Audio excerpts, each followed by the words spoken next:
C'est un cauchemar pour certains, mais c'est une vraie satisfaction quand on arrive à la réaliser précisément. Je parle bien entendu de la poche passepoilée. La poche passepoilée est un assemblage qui demande minutie et précision. Il existe plusieurs méthodes à adapter selon le tissu et le grade de qualité qu'on souhaite obtenir. Voici une première méthode. Parfois sur les patronages, seuls ces deux pointages sont indiqués. La fenêtre n'est pas toujours dessinée. Les pointages sont toujours 5 mm à l'intérieur de la poche. Ici, on réalise une poche de 10 cm avec deux passepoils de 7 mm et demi. La poche passepoilée est constituée de 4 morceaux et est réalisée en différentes étapes.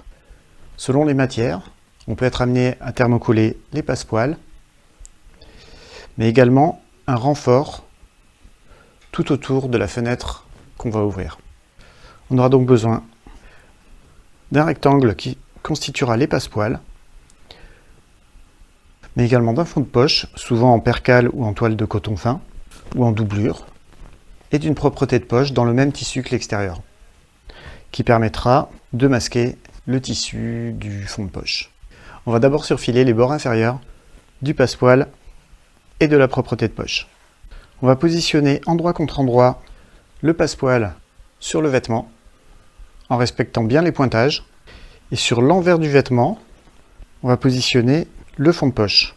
On va maintenant coudre tout le tour de la fenêtre. Je positionne donc mon tissu avec endroit contre endroit le passepoil et endroit contre envers le fond de poche. J'utilise des épingles que je vais piquer précisément dans les pointages pour positionner ces trois éléments le plus précisément possible.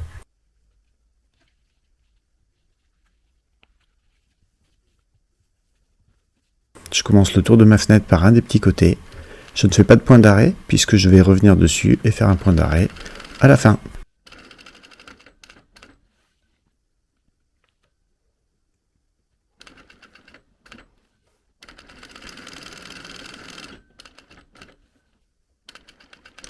J'ouvre ma fenêtre en plein milieu d'un pointage à l'autre.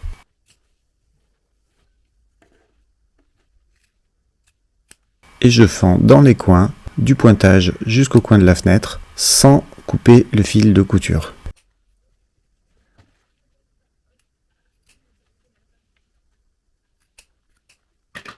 Je passe maintenant le passepoil par la fenêtre et la regarde bien. Je positionne bien à plat les bordures de la fenêtre et j'enroule autour le passepoil de part et d'autre.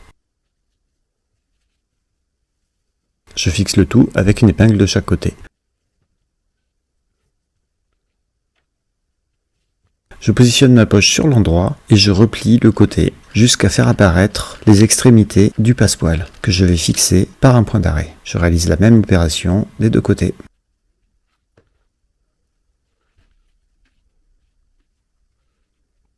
Là, je change le côté des épingles pour faire la même opération mais sur la longueur. Je dois donc piquer précisément dans le sillon d'une extrémité à l'autre du passepoil. C'est pour ça que je replie le coin pour savoir précisément à quel endroit commence ma fenêtre.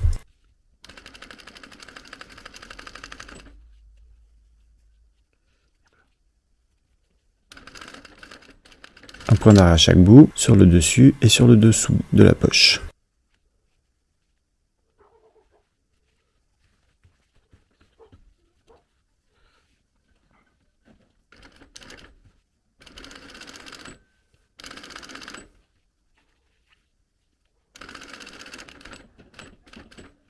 Je fixe maintenant l'entrée de poche, c'est-à-dire le surplus de passepoil que j'avais surfilé par une simple piqûre à plat. Et je fixe également la propreté de poche sur le côté opposé du fond de poche.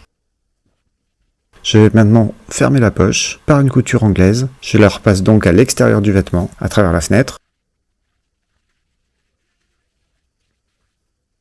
Et je pique sur une largeur de pied de biche, environ 7 mm, de chaque côté de la poche. Elle est donc envers contre envers, les propretés sont à l'extérieur pour l'instant.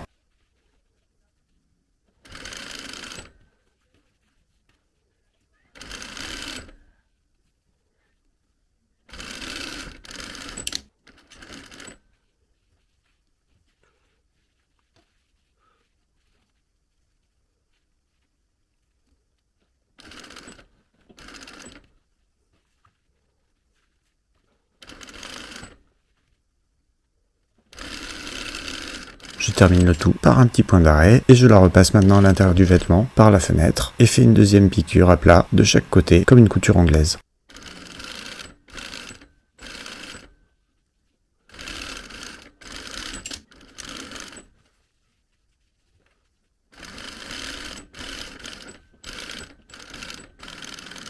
La poche est maintenant terminée. Le plus souvent sur un pantalon, le haut de la poche est pris dans la couture de la ceinture. Bon, ok, ça demande de l'entraînement pour la réaliser avec précision. Mais c'est quand même très satisfaisant d'arriver à réaliser cet élément technique sur un vêtement. Cette technique peut être appliquée sur toutes sortes de vêtements. Pantalon, chemise, veste, manteau. Tu sais maintenant comment faire, alors à toi de jouer. Et si tu veux apprendre d'autres techniques, clique sur le lien en description où tu trouveras plein de ressources. Et surtout, n'oublie pas de t'abonner.